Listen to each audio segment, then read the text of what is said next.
Pretty great day if you're a Dubs fan or even player. Here's your stat of the night, presented by Corona Extra. At 16-1, the Warriors had the best win percentage in NBA playoff history and finished with the second best point differential in postseason history. And the story of the core, of course, isn't completely written yet because folks are looking at these guys and projecting finals and championships for years ahead of time. But for this squad, what is the final word on the 2017 champs? Well, I think if you go back to the 4th of July last year, when word first came out that Kevin Durant would be joining them, I don't think any of us envisioned that this season would end any other way than a parade in Oakland. If it did, it would have been a colossal upset along the way somewhere. The most impressive part of what they did, though, is they went back to the well against the Cavaliers team that was loaded, just as loaded in the East as they were in the West. And they faced them down, up 3-1, and didn't flinch this time. And I think, obviously, Kevin Durant was the difference between last year and this year. Health in Kevin Durant. But the measure of this team was going to be taken in June. And to me, they measured up and then some. Kevin Durant showed us that he was more than the player we realized he was in Oklahoma City, because I don't think he's ever gotten credit for playing both ends of the floor as well as he did this season and this postseason. You add that all together with what that 73-win team Warriors look like, and this is a monster powerhouse team for the foreseeable future. I look at it, Matt, as you have so many guys, you have to have an ego to play this game at that high level. Right. They were so unselfish. I mean, how it would fit in, I don't know if there's 4 other guys with Draymond, Clay, that gave up so much to allow Kevin Durant to be Kevin Durant and them still have their input. And I think for me is they trusted one another. And I really have to say, I thought they were going to lose a lot from their bench. So their development there is fantastic because there's some young guys that's taking leaps and bounds. I saw Ian Clark the last 2 years. I thought he was a nice spot player, but he could come in and play long stretches of minutes. Patrick McCaw, as a rookie, could play long stretches, and give Steve Kerr and that whole group a lot of credit for trusting those young guys, playing them early, not saying a rookie, if you make a mistake, pull him.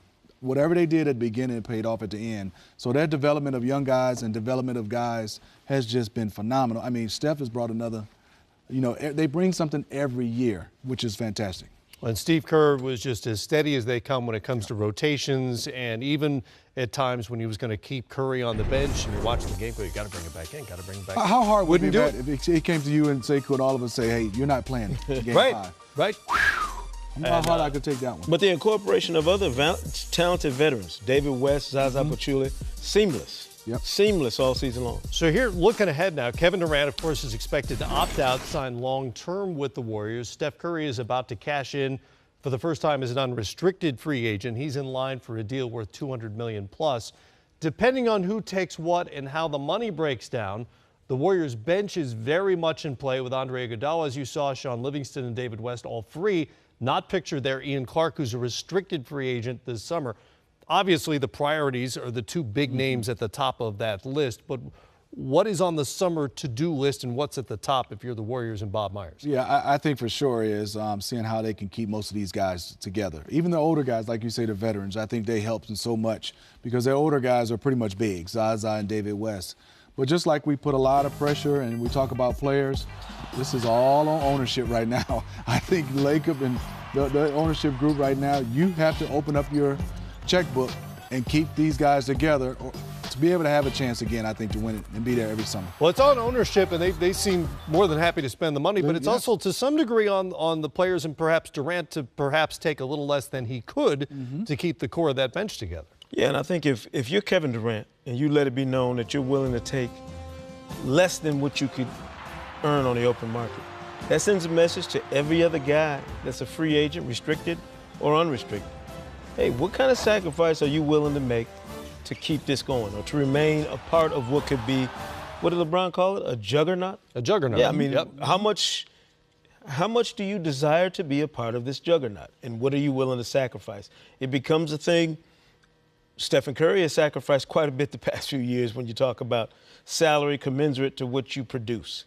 Now there's going to be an opportunity for some guys to really find out, am I going to go get what I'm worth on the open market, or am I going to sacrifice to stay a part of what could be a championship team for the next couple of years. Well, and I think, Sekou, you make a great point, Matt. Just think about this, but it could be hard for some guys that have never had a big payday. Right. That's the part I think is, you ask them to sacrifice and you're saying, wow, y'all make $20 million off the court. I don't make that off the court. So I think if some of these guys do decide to leave, I don't think it's us as media that can say, wow, they were selfish. I mean, because they haven't got the big paydays of some of these younger guys. Sure. Well, that's where Kevin Durant and Steph Curry could also look at it as an investment because they do earn so much off the court. Winning championships, winning MVPs, that only lifts their profile and presents more of those opportunities.